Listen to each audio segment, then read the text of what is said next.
So today at St. Vincent's, we made an announcement to our caregivers of a pretty big change for St. Vincent's, and that is that we will be no longer carrying out acute inpatient care, but will transition more to outpatient care on the behavioral health side, Rosary Hall and addiction medicine and primary care. And that has been an important decision for us, and we took a lot of time, and of course the pandemic really influenced what happened at St. Vincent's. Before the pandemic, we had a certain level of patients every day, and then after the pandemic, as you know, patients started to get care in different areas, more outpatient care, more telehealth care. And so as we looked at that, we really knew that one thing that is really certain is that we will always be on East 22nd. The Sisters of Charity of St. Augustine came in 1865 to East 22nd, and they've been caring for this community many decades, and they will continue to. And that's our concern for the future as well, is that we meet the needs of the community. And we understand that healthcare has really changed, and we're responding to that need. So again, we look forward to taking care of this community. It really is important to us.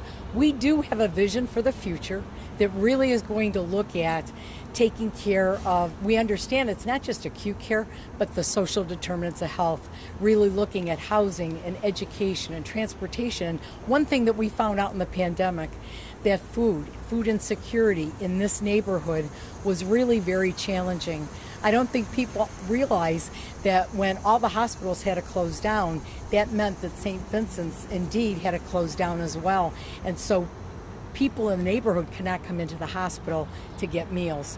So we know that that is an important social determinant of health that we want to address in the future. Jan, one of the biggest things that St. Vincent does is Rosary Hall. It's also a well-known detox center for many who are dealing with substance use disorders.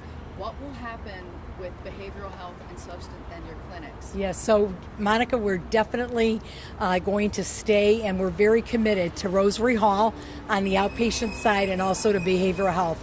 We know that since the pandemic, the needs for behavioral health and addiction services are really critically important.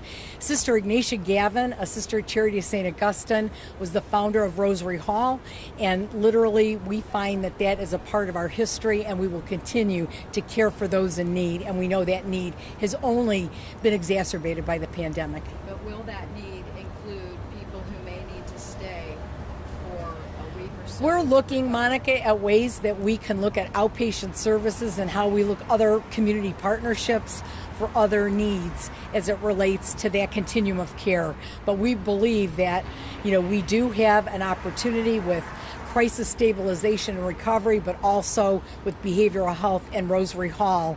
And we can be very successful with that, with coaches, peer support, and the 12-step process.